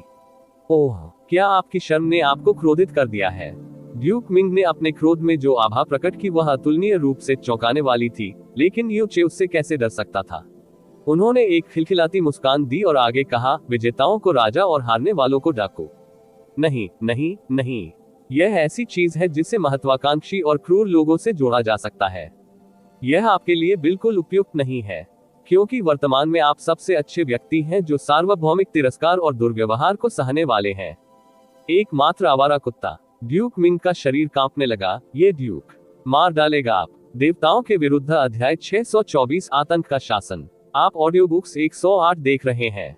धोखेबाजों से सावधान रहें। अध्याय 624 आतंक का शासन। ड्यूक मिंग जोर से दहाड़े। उसका पूरा शरीर आग की लपटों में घिर गया और एक विशाल लौ शैतान जो 30 मीटर से अधिक लंबा था, आकाश से गिर गया क्योंकि उसने अपना बड़ा क्रूर मुंह खोला और यू चे की ओर बढ़ गया। सॉवरेन प्रोफाउंड दायरे के 10वें स्तर के दबाव ने म्यूफियान को पूरी तरह से दम घोट दिया, यहां तक कि उसकी शक्ति से भी। हालांकि विशाल ज्वाला शैतान केवल 30 मीटर से भी कम दूरी तक उड़ा था जब आकाश में लाल सोने की लपटों की एक श्रृंखला जल उठी, और जैसे ही उसने विशाल ज्वाला शैतान को छुआ, ऐसा लगा मानो भयंकर लपटें सड़ी हुई लकड़ी को छू गई हो और विशाल ज्वाला शैतान तुरंत आग की लपटों में गिर गया। पलक झपकते ही लाल काला विशाल ज्वाला शैतान लाल सुनहरे रंग का हो गया। इसकी आकृति मुड़ गई और यह गहरी पीड़ा में दहाड़ने लगा। कुछ ही समय में ये जलकर राख हो गया और चिंगारी बन गया जो टुकड़ों में आकाश में बिखर गया।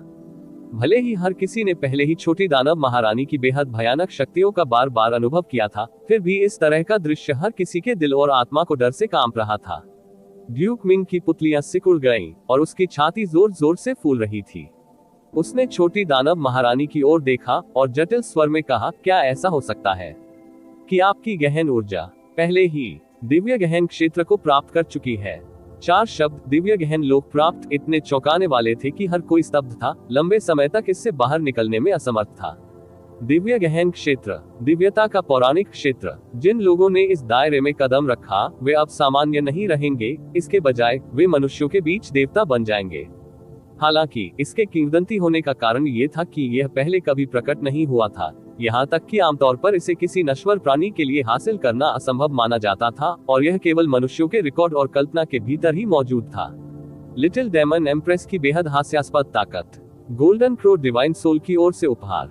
क्या लिटिल डेमन महारानी, जिसने अपनी वंशावली को जागृत किया था और गोल्डन क्रो डिवाइन सोल की अद्वितीय दिव्य शक्ति प्राप्त की थी, ने वास्तव में उस पौराणिक क्षेत्र में कदम रखा है जिसे कोई भी हासिल नहीं कर सका। हर किसी के दिल बुरी तरह कांप रहे थे और उनकी आंखों में छोटी दानव महारानी को देखने वाला सम्मान और डर कई गुना बढ़ गया था। बेशक ये ज्यादातर डर था, उनके दिलों में बचा हुआ प्रतिरोध दो शब्दों दिव्य गहन से हिल गया और अस्तित्व समाप्त हो गया। नहीं, यह असंभव है। ड्यूक मिंग ने धीरे से अपना सिर हिलाया और उसके शरीर पर लाल काली आग की लपटें पागलों की तरह लहराने लगी। कुछ ही देर में आग की लपटें 300 मीटर से भी अधिक ऊंची उठ चुकी थी। ये कैसे संभव है?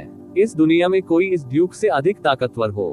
बिल्कुल असंभव। दहाड़ते हुए ड्यूक मिंग की आंखें चौड़ी हो गईं और उसके शरीर पर जल रही 300 मीटर लंबी शैतान की लपटों ने एक शैतानी चीख निकाली और लिटिल डेमन महारानी की ओर अचानक हमला कर दिया। एक पल में अंतरिक्ष ढह गया और नीले आकाश का रंग बदल गया। ये संप्रभु गहन क्षेत्र के 10वें स्तर पर एक अभ्यासकर्ता की ताकत थी, जो कि अपना सब कुछ देने वाले भ्रामक दानव क्षेत्र में सबसे मजबूत हुआ करता था। यदि यह गिरी हुई शैतान की ज्वाला गिरती, तो ये दानव इंपीरियल शहर के आधे हिस्से को जलाकर राख करने के लिए पर्याप्त होती। सर्वनाशकारी दबाव के कारण नीचे की भीड़ दहशत में चिल्लाने लगी। लिटिल डेमन महारानी ने अपना ध्यान केंद्रित किया क्योंकि गोल्डन क्रो की लपटें उसके शरीर पर चुपचाप जल रही थी। उसने अपनी भुजाएं ऊपर उठाई और उसकी कोमल बर्फीली भुजाएं उसकी चौड़ी भूरे आस्तीन के नीचे चमक रही थी। लेकिन ये युवा लड़की की निर्दोष बढ़िया भुजाओं की सरल हल्की लहर थी, जिसने तुरंत एक विशाल अग्नि पिंजरा स्थापित कर दिया और ड्यूक मिंग और उसके 300 मीटर की शैतानी लपटों को अपने भीतर छिपा लिया। जब गिरी हुई शैतान की ज्वाला ने आग के पिंजरे को छुआ, तो चाहे वह कितनी भी हिंसक क्यों न हो, वह आधा इंच भी आगे नहीं बढ़ पाई। फायर केज तेजी से सिकुड़ने लगा। हर एक इंच सिकुड़ने के बाद गिरी हुई शैतान की ज्वाला 1 इंच पीछे हट जाती है। धीरे धीरे फायर केज 300 मीटर से कम होने तक सिकुड़ गया, लेकिन यह अभी भी गति में सिकुड़ रहा था और गिरी हुई शैतान की लौ, जिसके पास बचने के लिए कोई जगह नहीं थी, एक हताश जानवर की तरह फंसी हुई, नीली हुई और धीरे धीरे नष्ट हो रही थी। एक पिंजरे में, चाहे वह कैसा भी हो संघर्ष किया या रोया, वह भागने में असमर्थ था और केवल विलाप में पूरी तरह से नष्ट होने की प्रतीक्षा कर सकता था। फायर केज केवल 10 मीटर तक सिकुड़ गया और उसके बाद ही अंततः सिकुड़ना बंद हुआ। फॉलन डेविल फ्लेम, जो मूल रूप से 300 मीटर लंबा था, तब तक जलाया गया जब तक कि केवल बिखरी हुई लपटें नहीं बची और एक भी निशान पिंजरे से बाहर नहीं निकल सका। ड्यूक मिंग पिंजरे के बीच में फंस गया था और बिल्कुल भी हिल नहीं पा रहा था, क्योंकि इस प्रक्रिया के दौरान उसने 10 से अधिक बार भागने की कोशिश की, लेकिन हर बार जब उसने फायर केज पर गोल्डन क्रो फ्लेम को छुआ, तो वह बच गया, जल गया और दर्द से व्याकुल हो गया। इससे उनकी ताकत और लिटिल डेमन एम्प्रेस के बीच का अंतर स्पष्ट था। केवल गहन ऊर्जा स्तरों के आधार पर संप्रभु गहन क्षेत्र के 10वें स्तर और दिव्य गहन क्षेत्र में आधे कदम के बीच का अंतर आधे छोटे दायरे से कम था, लेकिन उनके बीच का अंतर आधे स्तर का था। चाहे वह लिटिल डेमन महारानी की गोल्डन क्रो वंशावली हो या गोल्डन क्रो फ्लेम, इसने ड्यूक मिंग को पूरी तरह से दबा दिया। 4 महीने पहले की लिटिल डेमन महारानी जिस ड्यूक मिंग का विरोध करने में निश्चित रूप से असमर्थ थी, वह अब उसकी प्रतिद्वंद्वी बनने के लिए भी अयोग्य थी। Duke Ming. लिटिल डेमन महारानी ने अपनी हथेलियां फैलाईं, लेकिन वे ड्यूक मिंग की ओर नहीं थी। इसके बजाय उनका मुख नीचे की ओर था और उसकी भुजाओं के ऊपर उठती गोल्डन क्रो की लपटें और अधिक झुलसा रही थी। उसका प्रत्येक शब्द घृणा से भरा हुआ था। तुमने मेरे पिता को मार डाला, मेरे भाई को मार डाला, मेरे पूरे वंश को नुकसान पहुंचाया और मेरे मायावी दानव क्षेत्र को अराजकता में डाल दिया। आपके अपराधों की कीमत आपके पूरे वंश के खून से चुकानी होगी। इस साम्राज्य ने सब कुछ त्याग दिया और मृत्यु की खाई से रेंग कर वापस आ गई, आपके पूरे वंश को अनंत नरक में गिराने के लिए। लिटिल डेमन महारानी की आवाज स्वर्ग के बाहर से आती हुई प्रतीत होती थी और डेमन इंपीरियल सिटी के सभी कोनों में स्पष्ट रूप से फैल गई थी। अंतिम शब्द बोलने के बाद उसने अपनी भुजाएं लहराई जो गोल्डन क्रो की लपटों से जल रही थी। बढ़ती लाल रंग की लपटें एक विशाल गोल्डन क्रो फ्लेम सिलहूट बन गई और डेमन इंपीरियल सिटी के पश्चिम की ओर उड़ गई। कुछ ही सांसों के समय बड़ा गोल्डन क्रो फ्लेम सिलहूट पहले ही 10 मील से अधिक दूर उड़ चुका था, अस्थायी रूप से ऊपर हवा में चक्कर लगा रहा था और अचानक नीचे गिर गया। जोरदार विस्फोट ने पूरे दानव इंपीरियल शहर को हिला दिया और एक लाल सोने की आग का स्तंभ ऊपर उठा और आकाश की ओर फैल गया। यहाँ तक कि 100 मील से भी अधिक दूर से वे आग की लपटों को आकाश में उठते हुए देख सकते थे। क्रूर गोल्डन क्रो फ्लेम के नीचे और ये लिटिल डेमन महारानी की गोल्डन क्रो फ्लेम थी, इसमें कोई सवाल ही नहीं था कि सब कुछ जलकर राख हो जाएगा। वह ड्यूक हुआई पैलेस है। हर तरफ से चिल्लाने की आवाजें आ रही थी, यहाँ तक कि ठंडी सांस लेने वालों की आवाज भी आ रही थी। लिटिल डेमन महारानी ने वास्तव में अपनी गोल्डन क्रो फ्लेम को 10 मील दूर ड्यूक हुआई पैलेस में भेजा था। इतनी दूरी पर भी हवा में भरी हुई आग की लपटें और धुआं, और 10 मील से अधिक दूर से भी लपटों की शक्ति जो अभी भी लोगों के दिलों को चौंका रही थी और भयभीत कर रही थी। इन सभी से पता चला कि महान ड्यूक हुआई पैलेस पूरी तरह से ध्वस्त हो गया था। संपूर्ण ड्यूक हुआई पैलेस, जिसमें जीवित लोग भी शामिल थे, सभी अंदर दफन हो गए और उनमें से कोई भी जीवित नहीं बच पाएगा।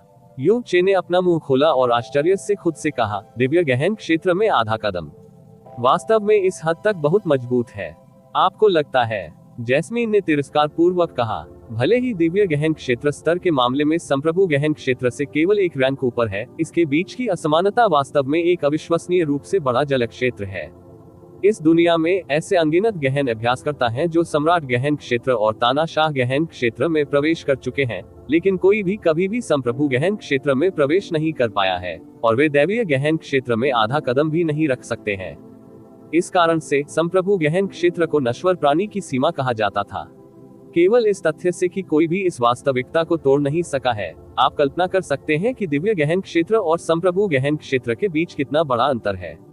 या मैं आपको और भी अधिक सरल तरीके से बता सकता हूँ। चमेली ने धीरे से कहा, यदि प्राथमिक गहन क्षेत्र और संप्रभु गहन क्षेत्र को बड़े क्षेत्र के रूप में वर्गीकृत किया गया है, तो दिव्य गहरा क्षेत्र एक और बड़ा क्षेत्र होगा, एक बिल्कुल अलग क्षेत्र। और छोटी दानव महारानी इस बड़े क्षेत्र में आधे रास्ते पर अपना कदम रख चुकी है।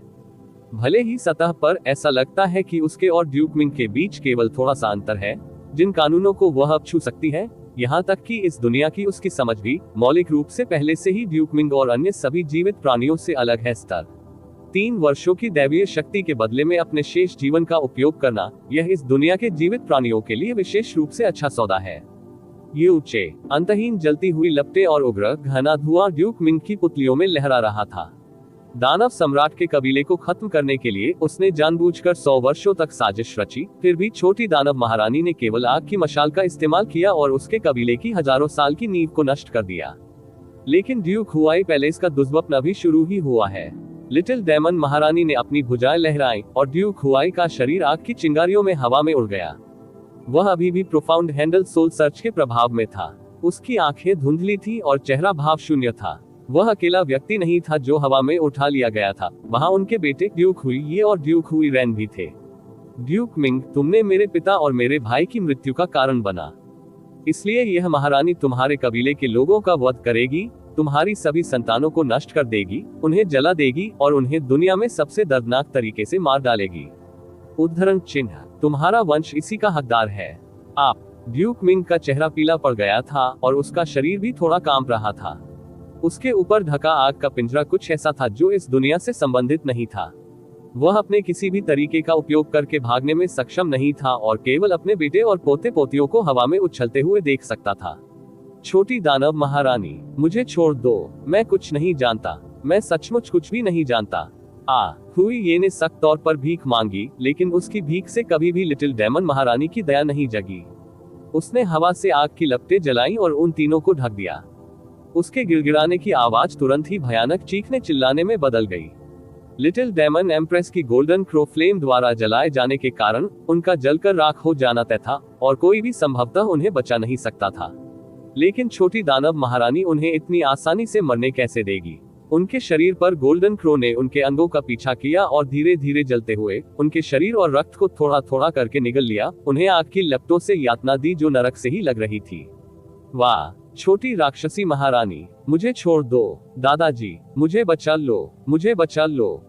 तीनों के शव हवा में तब तक जलते रहे जब तक कि उनका मांस और खून बुरी तरह से नष्ट नहीं हो गया और उनके सभी अंग खत्म नहीं हो गए, लेकिन उनके चीखने की आवाज अभी भी भयानक थी। वे अत्यधिक पीड़ा में थे और न तो जी सकते थे और न ही मर सकते थे।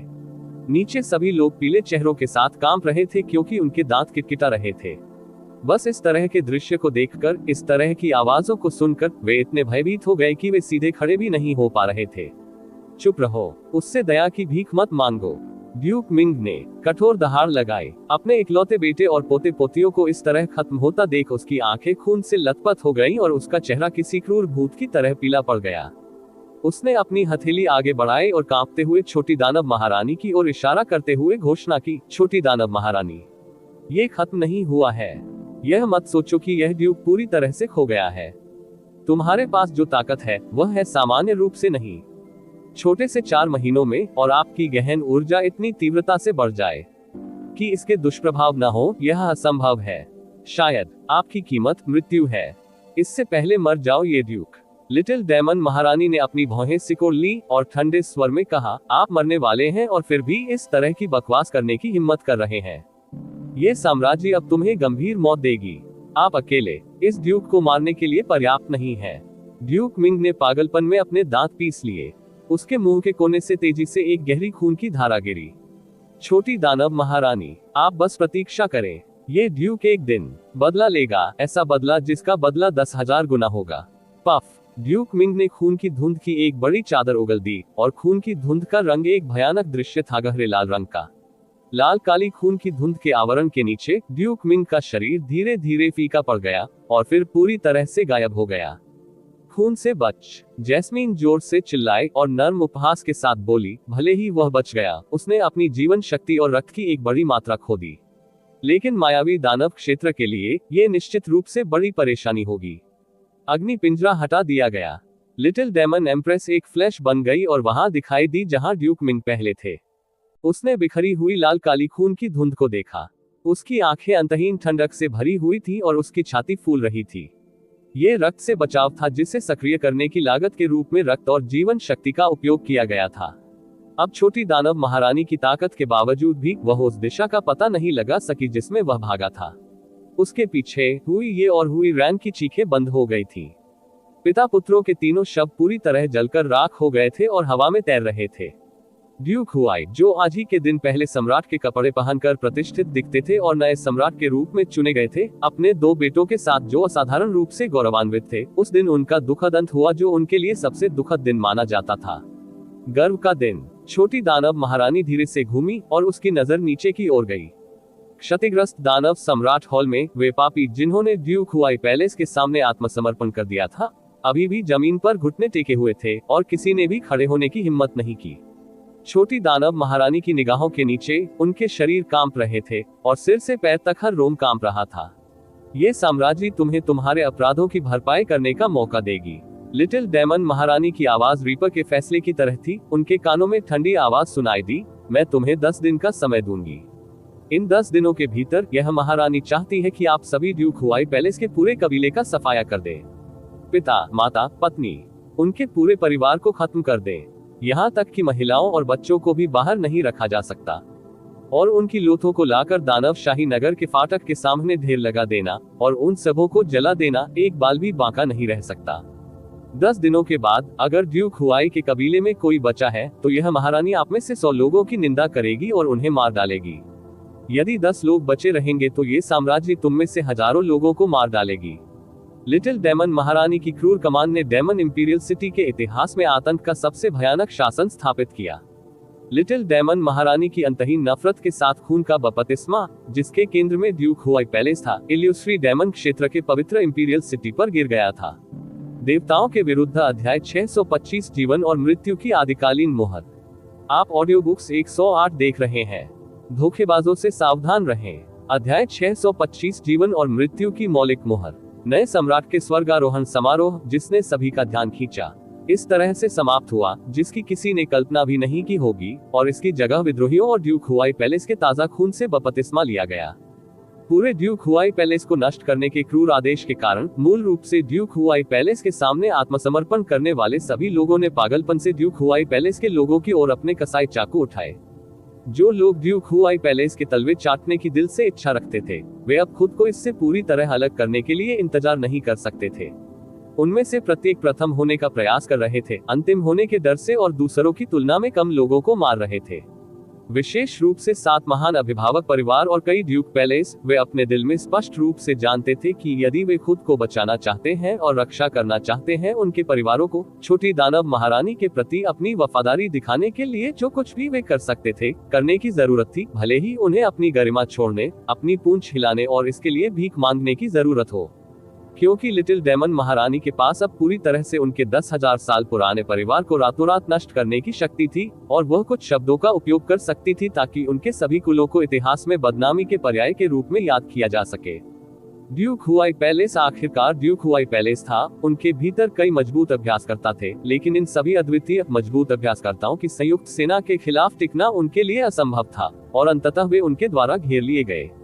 लिटिल डेमन महारानी ने जो समय सीमा दी थी वह 10 दिन थी, लेकिन ड्यूक हुआई पैलेस के तैयार होने में केवल 3 दिन ही बीते थे। पूरी तरह से तबाह हो गया और पूरा परिवार खत्म हो गया। एक भी जीवित व्यक्ति नहीं बचा, यहाँ तक कि हजारों मील दूर रहने वाले ड्यूक हुआई के परिवार के लोगों को भी मार डाला गया। एक बार असाधारण और समृद्ध ड्यूक हुआई पैलेस पहले ही एक जले हुए खंडहर में बदल गया था। खून की घनी गंध भीतर ही भीतर हिलोरे मार रही थी और बहुत देर तक छटती नहीं थी। उसके 10 मील के भीतर जाने की किसी को हिम्मत नहीं हुई। उस समय डेमन इंपीरियल सिटी में हर सेना डर से कांप रही थी, हर कोई असुरक्षित महसूस कर रहा था, और चलते समय भी वे सावधान थे, बहुत जोर से बोलने की हिम्मत नहीं कर रहे थे। क्षेत्र के सभी नायक जो दानव महारानी के शासनकाल समारोह और नए सम्राट के स्वर्गारोहण समारोह में भाग लेने के लिए चारों ओर से आए थे, वे अभी भी जाने में असमर्थ थे, क्योंकि 7 दिनों में बाधित हुआ शासनकाल समारोह एक बार फिर से इकट्ठा हो जाएगा। ये स्वयं लिटिल डेमन महारानी का आदेश भी था। अब किसी में भी लिटिल डेमन एम्प्रेस की आज्ञाओं की अवहेलना करने की हिम्मत नहीं हुई। इसके विपरीत यून परिवार इन कुछ दिनों में उत्साह के माहौल से भरा हुआ था। भले ही यून क्विंगडम के वर्जित गठन को लिटिल डेमन महारानी द्वारा बलपूर्वक रोक दिया गया था और सबसे गंभीर परिणाम नहीं हुआ, लेकिन इसका आधा हिस्सा पहले ही शुरू हो चुका था। उसके शरीर पर लगे घाव केवल अत्यधिक रक्तस्राव होने की गंभीरता के कारण गौण थे। रक्तस्राव होने से न केवल उसकी गहन ऊर्जा गिर जाएगी, बल्कि सबसे भयानक बात यह थी कि इससे उसकी योग्यता स्थायी रूप से कम हो जाएगी। यह इतना गंभीर था कि भविष्य में उसके लिए कोई सफलता पाना असंभव भी हो सकता था। एक बार जब रक्तस्राव क्षतिग्रस्त हो गया, तो इसे बहाल करने के लिए किसी भी विधि का उपयोग करना लगभग असंभव था। लेकिन यूचे के लिए, जो प्रतीक रेज गेम गॉड हैक की शक्ति त्सू को धारण करता था, उसके लिए क्षतिग्रस्त रक्तस्राव की मरम्मत करना असंभव नहीं था। यू किंगडम के पीछे बैठे और अपनी हथेलियों को उनकी पीठ पर वहां रखा जहां उनका दिल था, और लगातार बुद्ध के महान मार्ग से अवशोषित प्रकृति की शक्ति को उनके शरीर में डाला। यह आंदोलन 2 घंटे से अधिक समय तक चलता रहा। उसके बाद यू चे ने अपनी हथेलियां हटा ली और यू किंगडम ने अपनी आंखें खोल दी। उसका चेहरा गुलाबी था, उसकी आंखें साफ थी और उसकी सांसें तेज थी। लोगों को उसके रक्तस्राव की भारी मात्रा में हानि होने का कोई निशान भी नजर नहीं आया।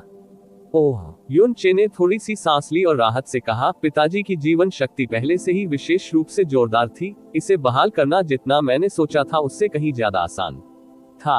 हर दिन ऐसे 2 घंटे और पिता का क्षतिग्रस्त रक्तस्राव अधिकतम 3 महीनों में पूरी तरह से बहाल हो जाएगा। चीयर, आपने कड़ी मेहनत की है। म्यू योरू ने आगे बढ़कर यूचे के माथे का पसीना धीरे से पोंछा और उसका चेहरा प्यार और संतुष्टि से भर गया। ये तो बस एक चमत्कार है, यून वेटियन ने उत्साह से कहा। यंग पैट्रियार्क के शब्दों से हम पूरी तरह से सहज हैं। यून डुआनाशुई ने खुशी से सिर हिलाया और फिर निराश होकर कहा, हमारे युवा कुलपति को हमारे पास वापस लाने के लिए स्वर्ग का धन्यवाद। युवा कुलपति, हमारे पूरे कबीले ने आपको 20 वर्षों से अधिक समय तक शर्मिंदा किया है। जब आप लौटे तो आपने हमारे पूरे कबीले को बचाया आग और पानी। कृपया यून डुआनाशुई का सलाम स्वीकार करें। इतना कहने के बाद उन्होंने जल्दी से अपने घुटने झुककर प्रणाम किया और गहरा सलाम किया। भले ही वह बात करते समय उत्तेजित हो गए थे, लेकिन ये बिल्कुल भी अतिशयोक्तिपूर्ण नहीं था। कोई भी स्पष्ट रूप से देख सकता है कि यही यूचे की वापसी थी जिसने यू परिवार को बचाया, जो जीवन और मृत्यु के कगार पर था, और उसकी और लिटिल डेमन महारानी की आक्रामक वापसी के साथ यू परिवार को उस ऊंचाई पर भी रखा गया था पहले कभी हासिल नहीं किया गया था।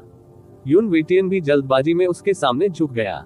यून चे तुरंत उनके सामने आए और उन्हें पकड़ लिया। बड़ों, कृपया उठें, इस कनिष्ठ के लिए ये स्वीकार करना बहुत मुश्किल है।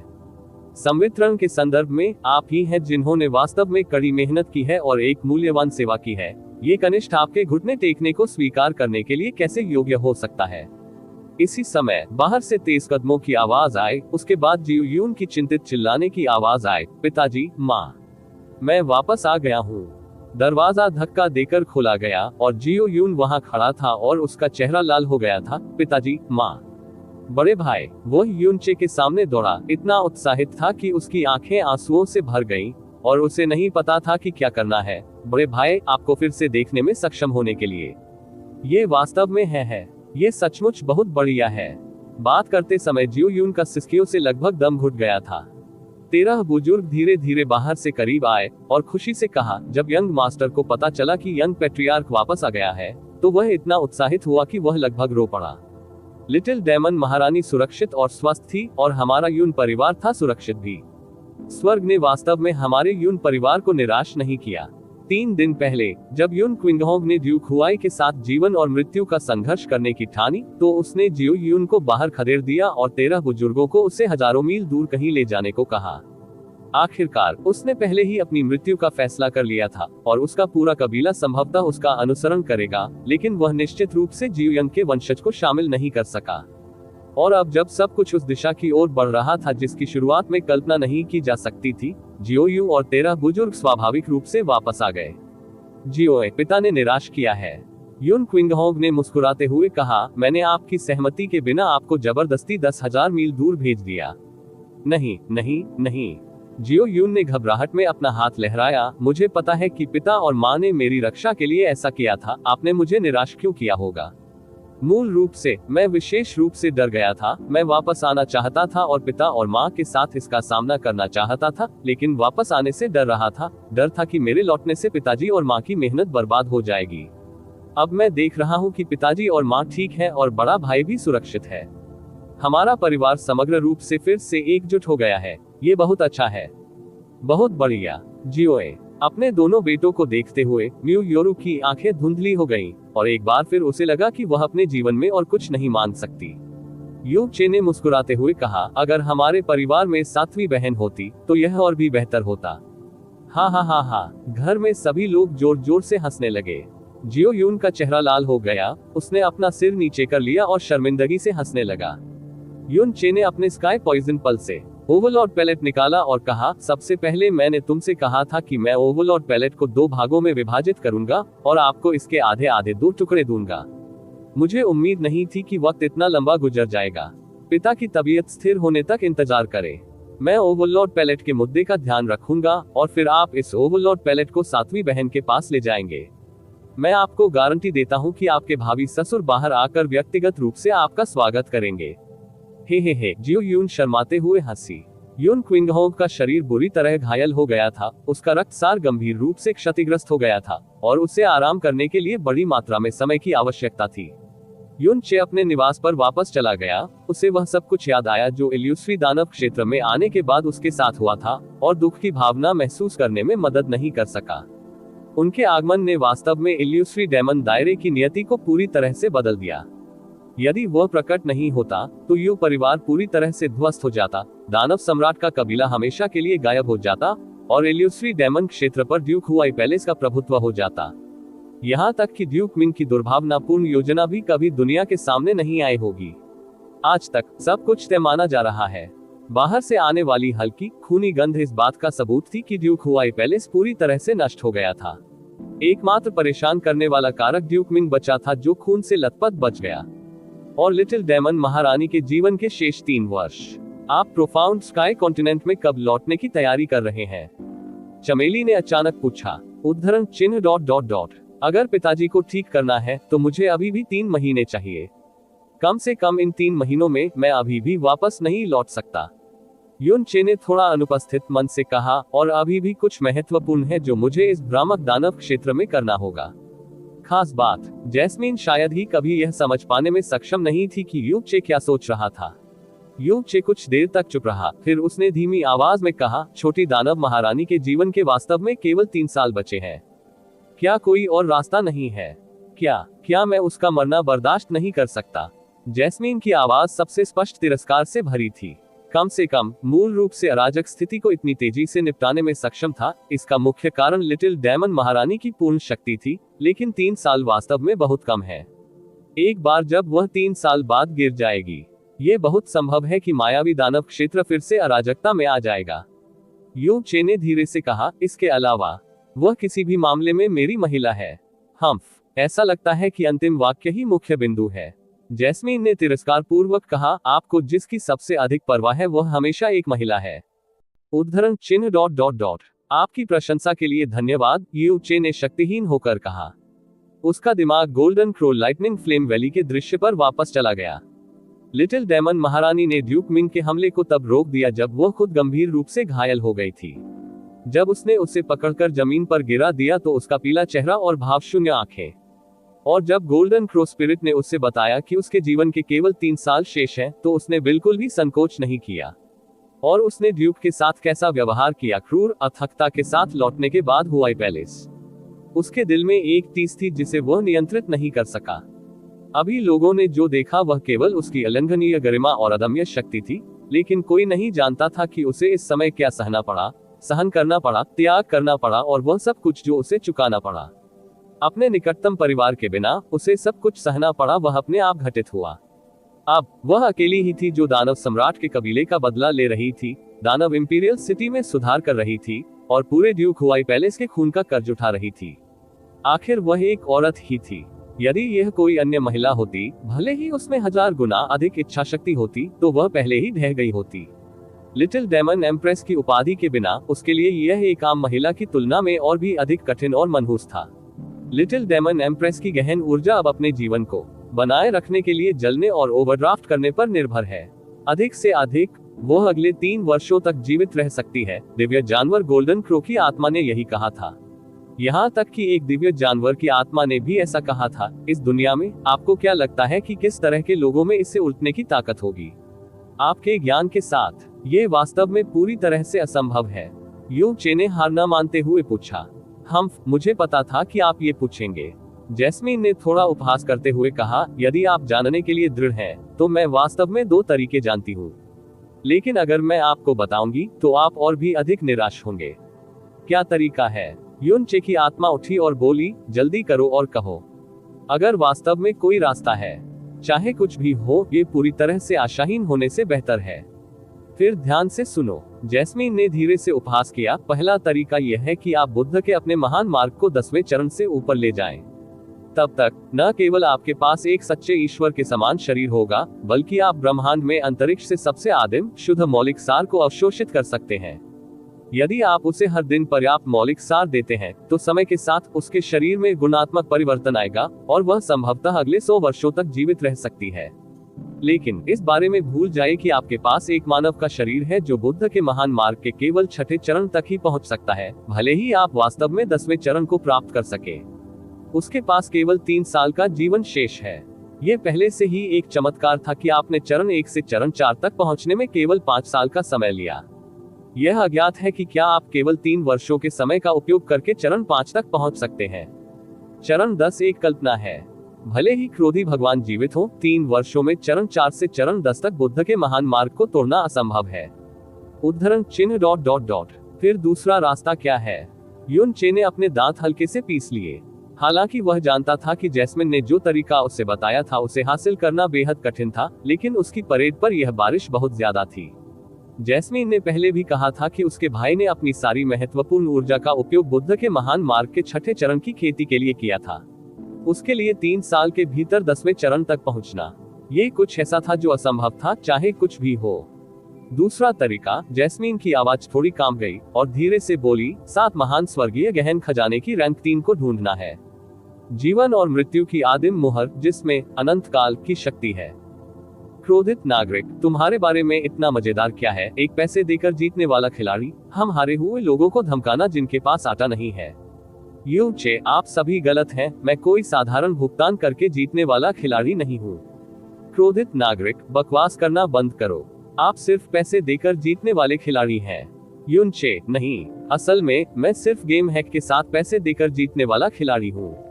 क्रोधित नागरिक, 300 लीटर खून थूकता है। इस तरह के और अपडेट के लिए कृपया हमारे चैनल ऑडियो बुक्स 108 को सब्सक्राइब करें और नोटिफिकेशन सक्षम करें। धन्यवाद।